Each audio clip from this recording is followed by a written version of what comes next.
Le péché mignon de ces hôtes indésirables, ce serait un mélange de vin blanc, de bière et de sirop de fruits rouges. C'est en tout cas avec cette recette que tous ces frelons asiatiques ont été capturés dans ce piège fourni par le groupement départemental de défense sanitaire. Il en existe 2 modèles que les communes peuvent se procurer afin de protéger leurs abeilles. Nous, on est là pour accompagner à la reconnaissance, à la prévention des agents municipaux et après à l'accompagnement de la mise en place des pièges. Le repérage des lieux les plus adaptés, sur les périodes aussi où il est nécessaire de mettre un piège parce qu'il n'y a aucune nécessité de le laisser toute l'année, et un comptage des frelons pris au cours de l'année.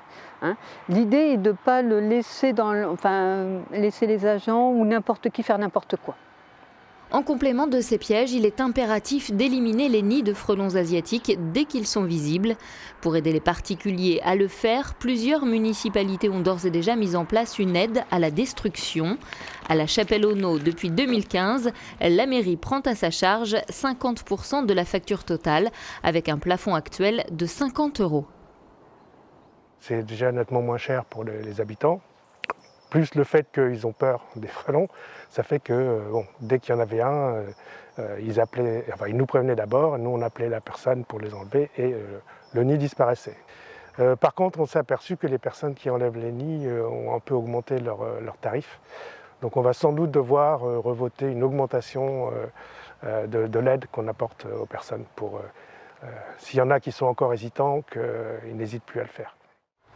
À Fondette, 2 apiculteurs professionnels ont implanté une trentaine de ruches sur des parcelles communales. Pour aider les ouvrières à vivre paisiblement, des pièges à frelons asiatiques ont été installés tout autour. Mais la commune a décidé, elle aussi, d'aller plus loin en aidant également les particuliers qui détruisent ces nuisibles. Donc le premier nid de frelons asiatiques est apparu en 2013 sur la commune de Fondette. En 2014, on dénombrait 5-6 nids. Et l'année dernière, 30 nids, donc domaine public et domaine privé. Sur le domaine public, on détruit systématiquement les nids et on enlève les nids.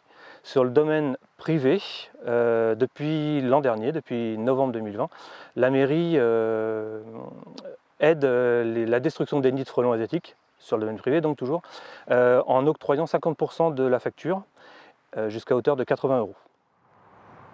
En septembre dernier à Marseille, des chercheurs ont découvert la présence d'un nouveau frelon sur le sol français, le Vespa orientalis, ici à gauche.